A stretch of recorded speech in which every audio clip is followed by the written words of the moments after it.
For me, the biggest difference between walking in light or walking in darkness is what you can or cannot see. And so walking in the light to me looks like seeing God, seeing other people, and seeing myself the way God wants me to. And I think as we look at these verses, we see all three of those things where he says if we claim to have fellowship with him, like a relationship with him, yet walk in darkness, we lying. Like we don't see him truthfully for who he is. And in verse 7, he talks about if we walk in the light as he is in the light, we have fellowship with one another.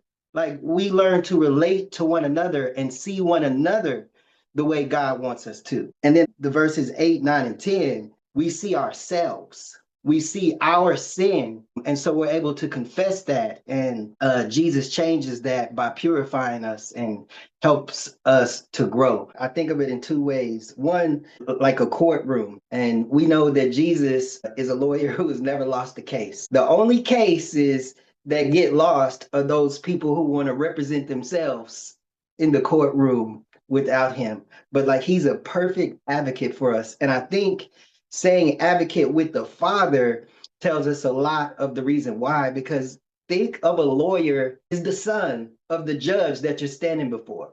He knows the judge well enough to know what the judge does or does not care about. He sees the Father. Like I said earlier, walking in light is seeing God the way we're supposed to see him. He sees the Father in ways that we have never. So that's one. The other one is because he's mentioned as a father, I'm really thinking of this more in the sense of an advocate in a family. You guys know I have 5 siblings, right? If I can imagine me doing something wrong, in most families, your siblings are running to your parents, telling them what you did wrong and letting them know, hey, it wasn't me, it was her or it was him. But now you have someone in the family who ain't done nothing wrong.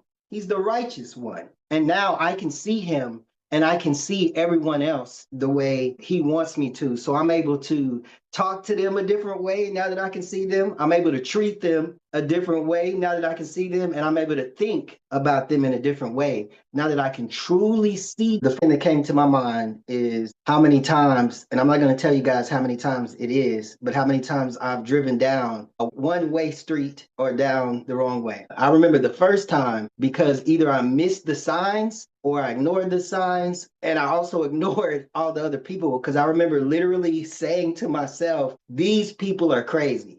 And what I meant was the other cars that were driving towards me as a young driver, I was like, man, these people crazy. And I ignored all the signs.